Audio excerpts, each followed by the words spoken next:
अस्सलाम वालेकुम। उम्मीद है आप सब खैरियत से होंगे। आज सुबह से ही मुझे कुछ फेक नोटिफिकेशंस देखने को मिल रहे हैं सोशल मीडिया के ऊपर, जो कि ये क्लेम कर रहे हैं कि फेडरल बोर्ड ने क्लास 9th और क्लास 10th के लिए जो कन्वेंशनल ऑब्जेक्टिव पेपर का पैटर्न है या सिस्टम है उसको अबॉलिश कर दिया है और अब न्यू तरीके से OMR शीट्स, जिनको आमतौर पे बबल शीट्स का कहा जाता है, वो यूटिलाइज़ करेंगे और उसके ऊपर MCQs या ऑब्जेक्टिव पार्ट जो है वो होगा। पहली बात तो मैं ये आपको बता दूं कि मैंने आपको बार बार भी ये बातें बताई हैं कि आपने हमेशा जो न्यूज़ होती है उसकी सोर्स को चेक करना होता है। ये न्यूज़ फेसबुक के ऊपर FBISC ऑफिशियल पेज लोगों को दे रहा है। रियलिटी ये है कि ये जो पेज है ये FBISC का अपना ऑफिशियल पेज नहीं है। पहले ये फेक पेज था, FBISC के नाम के ऊपर ये चलाए जाते थे और इसी तरीके से झूठी खबरें वगैरह चलाते थे। आई डोंट नो अब FBISC ने अपना ओरिजिनल पेज लगा लिया है, बना लिया फेसबुक के ऊपर या नहीं बनाया।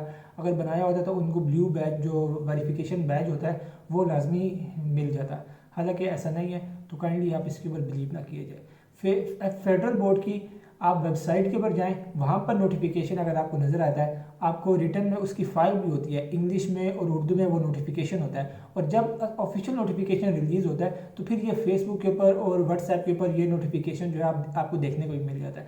वैसे कोई अपनी तरफ से पोस्ट बना के अपलोड कर दे और साथ जो है लोगो लगा दे FBISC का, तो इसके ऊपर काइंडली आप बिलीव ना किया करें। FBISC की वेबसाइट है, आप सिंपल जाके गूगल के ऊपर FBISC टाइप करके एंटर प्रेस करें, सामने वेबसाइट आ जाती है और उसके ऊपर हर चीज़ मौजूद होती है। काइंडली एज ए स्टूडेंट आप इन चीज़ों का ख्याल रखा करें। वैसे मैं आपको अगर बताता जाऊँ कि भाई ये OMR शीट इस्तेमाल कहाँ पर होती है, आप जानते हैं कि 9th 10th में और इंटर में हमारे जो पेपर होता है वो ऑब्जेक्टिव पेपर होता है, फिर शॉर्ट क्वेश्चंस होते हैं और लॉन्ग क्वेश्चंस होते हैं। ठीक है, यूजली ये होता है कि एंट्री टेस्ट वगैरह में, ये जो कहीं आप जॉब के लिए अप्लाई करते हैं तो वहाँ पर MCQs ही होते हैं, होता है वो भी ऑब्जेक्टिव पेपर है। बट आपको ये तो पता है कि हम ट्रू फॉल्स जो हैं वो यूज़ नहीं करते, हम लोग फिल इन द ब्लैंक्स नहीं यूज़ करते, हम लोग MCQs को यूज़ करते हैं और उसको ट्रिकी बनाते हैं और उसमें फिर टाइम मैनेजमेंट, स्ट्रेस मैनेजमेंट और कॉन्सेप्ट को जो है वो टेस्ट करते हैं। ये सब चीज़ें हम कैंडिडेट की टेस्ट करते हैं और जो है ट्रिकी बनाते हैं MCQs को। उसमें हम बीच में मिलती जुलती ऑप्शंस भी होती हैं, तो ट्रैप्स बनाए होते हैं कि जो कैंडिडेट है या जो टेस्ट में अपेयर हो रहा है वो गलत जो है उसको सही समझ के मार कर देता है। तो MCQs का ये फ़ायदा होता है और इसीलिए MCQs को हर जगह पर इस्तेमाल किया जाता है। OMR शीट्स इसलिए यूटिलाइज़ की जाती हैं कि उन टेस्ट में शॉर्ट क्वेश्चंस नहीं होते और लॉन्ग क्वेश्चंस नहीं होते, सिर्फ MCQs होते हैं। और उसके लिए फिर MCQs के नंबर्स, जो तादाद है, क्वांटिटी है, वो ज़्यादा हो जाती है। कहीं पर 200 MCQs होते हैं, कहीं पर 500 MCQs होते हैं। सो इनको चेक करना भी मुश्किल है और इसका जो रिटर्न रिकॉर्ड रखना है वो भी थोड़ा ना मुश्किल होता है। सो और आपको पता है कि भाई इंट्री टेस्ट के नंबर्स फ़ौरन बच्चों को बताने होते हैं। यूजुअली ये होता है कि OMR शीट की एक कार्बन कॉपी आपके पास होती है, घर पर आप आते हैं, वो आधे घंटे बाद आंसर शीट अपलोड करते हैं, वहाँ से आप टैली करके अपने मार्क्स निकाल लेते हैं और उसकी बेस के ऊपर आप अपना जो है डिसाइड कर लेते हैं कि मेरा इस यूनिवर्सिटी में एडमिशन होगा या नहीं होगा, या मेरा मेरिट क्या बन रहा है।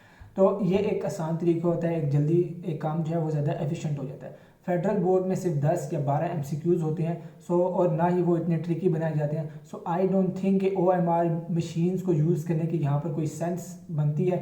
फिर भी अगर बोर्ड एडमिनिस्ट्रेशन को ये फील होता है कि भाई अगर वो अपने एंड के ऊपर थोड़ा अपने प्रोसेसेस में एफिशिएंसी ला सकते हैं तो वो OMR मशीन्स वो यूज़ कर सकते हैं। या फिर इसमें एक और फिर पीछे पॉलिटिकल और फिर वही बात है, करप्शन वाली चीज़ें आ जाती हैं कि एक चीज़ चाहिए नहीं है बट कमीशन खाने के लिए ये काम शुरू कर दें। तो but I don't want to get into this topic और ना मैं इसको कंफर्म कर सकता हूँ। बट जब तक फेडरल बोर्ड ऑफिशियली इसको अपनी वेबसाइट के ऊपर नहीं डालता और आपको एक मॉडल OMR शीट नहीं पकड़ाता, आपने इस न्यूज़ के ऊपर बिलीव नहीं करना।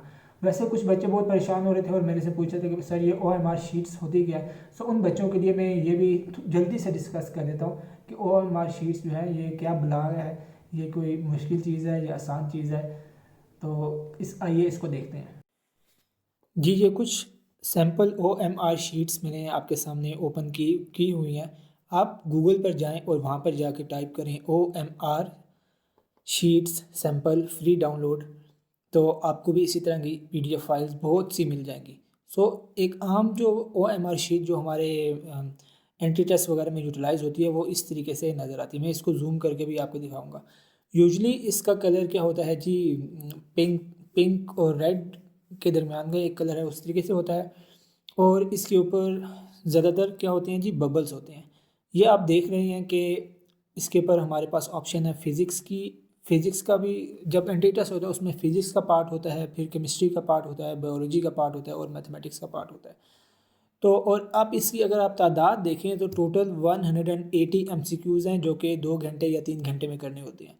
सो इस तरह की चीज़ों के लिए ओ एम आर शीट इस्तेमाल की जाती है। अगर आपके एम सी क्यूज़ टोटल 12 हों या 10 हो तो उसके लिए O M R sheets utilise नहीं की जाती हैं, it's ineffective. That is why I am saying कि भाई ये अगर कोई यूज़ भी करे तो it's not a good thing to do.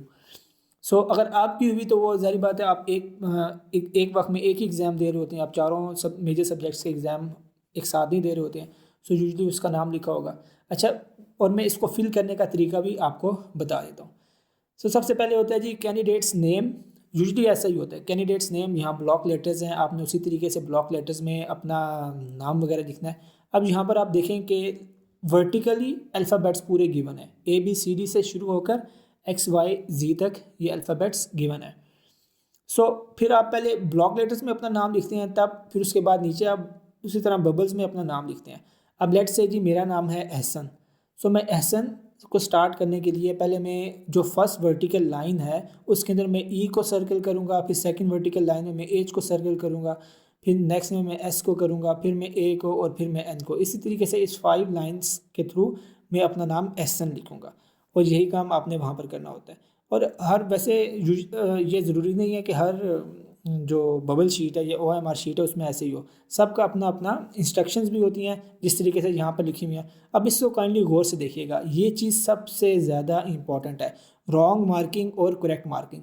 इसमें आपने ना क्रॉस लगाना होता है, ना ही आपने लाइन लगानी होती है, ना ही आपने टिक लगाना होता है, या फिर आपने हाफ अगर उसको फिल किया हुआ बबल को तो आपका वो ऑटोमेटिकली जो मशीन होती है उसको रिजेक्ट, आंसर को रिजेक्ट कर देती है और उसको रॉन्ग मार्किंग के लिए यूज़ किए, रॉन्ग मार्किंग कंसिडर किया जाता है।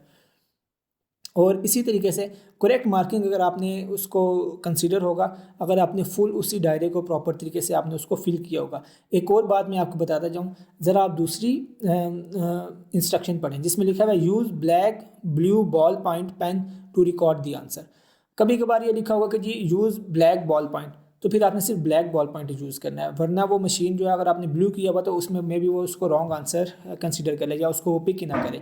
इसी तरीके से अगर आपने यहाँ पर पॉइंटर यूज़ कर लिया तो वो भी ठीक नहीं होगा, अगर आपने मार्कर यूज़ कर लिया तो वो जो मशीन है वो उसको अच्छे तरीके से रीड नहीं करेगी और वो रॉन्ग आंसर्स कंसिडर होते जाएंगे। यूजली यहाँ पर नेगेटिव मार्किंग भी होती है और इसीलिए ये फिर OMR शीट्स इस्तेमाल की जाती है।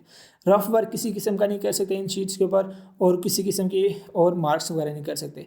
और यूजली अब जिस तरह यहाँ पर इसका मोबाइल नंबर लिखा हुआ है, आप पहले ब्लॉक्स में मोबाइल नंबर लिखेंगे, उसके बाद दोबारा 0 से लेकर 9 तक ये लिखे हुए हैं और इनको आपने फिल करना होता है। सेम इसी तरीके से होता है सेंटर कोड भी, आपका 3 डिजिट सेंटर कोड होता है, उसको ऊपर भी लिखते हैं और फिर नीचे भी आप बाय हैंड लिखते हैं, सेम रोल नंबर के साथ होता है। और ये उसके बाद कैटेगरीज वगैरह होगी और इस तरह की चीज़ें होती हैं। ये आपकी एक्चुअल, मैं आपको बता रहा हूँ, एक्चुअल OMR शीट अगर आई तो ऐसी नहीं होगी, वो डिफरेंट होगी। जब वो अपलोड होगी तो फिर मैं उसको भी दिखा दूंगा। तो ये मैं आपको सैम्पल्स दिखा रहा था, जिस तरह आप यहाँ पर देख सकते हैं डेट ऑफ एग्ज़ाम भी लिखी हुई है, बैच कोड भी लिखा हुआ है और टोटल जो देखें MCQs 200 है। यूजली इस तरह के इंस्टेंसेस में OMR शीट्स यूज हो जाती हैं।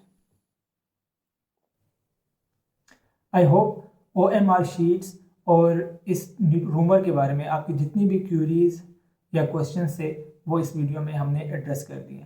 Kindly follow us on our Facebook and Instagram pages. If you have any more queries, you can contact us on our WhatsApp number which is given in the description below. और अगर ये video आपके लिए फ़ायदेमंद थी तो please like this video and subscribe to our channel and share it with your friends and family members. Take care of yourself. Allah Hafiz.